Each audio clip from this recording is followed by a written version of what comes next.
மாப்பிள மாப்பிள இன்னைக்கு மேட்ச்ல அடிச்சு துவைக்கிற துவைய மட்டும் பாரு மாப்பிள. துணியெல்லாம் எடுத்துட்டு வந்துட்டல. நீ பண்ற நக்கலுக்கே பாரு. பால சாமி கிட்டு மித்த பாத்து கூட ஆகாயத்து பறக்க விடுறேன். பழனிசாமி நாங்க வர்றோம்ப்பா. எவ்வளவு பிட்டு இழத்தாப்பா அந்த காதுக தாங்க. வாங்க. சரி வாப்பா பறக்க விட தெரியும். அடுத்து ஒரு வாரம் இருக்குடா இன்னும் மேட்சுக்கு வர. இதாண்டா புரியுது. உன் கூட சுத்துறப்பெல்லாம் ஏன் எங்க அம்மா என்ன திட்டுச்சுன்னு.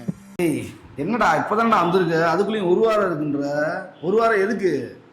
என்னடா நீ என்னடா மேட்சுக்கு இப்போ வந்தோம்னா இன்னையோட முடிஞ்சு போச்சுடா. இன்னையில இருந்தே எனக்கு ஸ்டார்ட் ஆகி போகும்டா. வந்து சிக்கிட்டமே, இவனை இவன் ரூட்லயே பேசி அனுப்பிச்சிட வேண்டியதான்.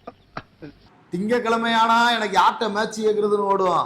நெக்ஸ்ட் செவ்வாய்க்கிழமை யார்கிட்ட மேட்சுக்குன்னு பிக்ஸ் பண்ணிடுவேன். நெக்ஸ்ட் புதன்கிழமை பயல பூரா வெறியேற்றிட்டுருவேன். டி ஆப்னு இப்படி வராங்க, நம்ம பூரா கரெக்டா இருக்கணும், பவுலிங் மிரட்டலா இருக்கணும் அப்படின்னு சொல்லி முடிச்சு விட்டுருவேன். நெக்ஸ்ட்ன்றலப்பா.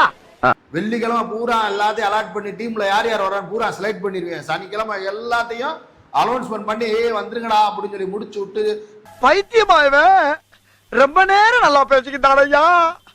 இந்த ஞாயிற்றுக்கிழமை காலையில வச்ச அலாரம் பொண்டாட்டிக்கு தெரியாம அடிக்கிறக்குள்ள எந்திரிச்சு ஆஃப் பண்ணிட்டு காலையில மீனை வாங்கி வச்சுட்டு அவளுக்கு தெரியாம டபக்குன்னு ஓடியாந்து மேட்ச் விளாண்டு டீமை கேட்டு இருக்கிற கஷ்டம் எனக்கு தாண்டா தெரியும்.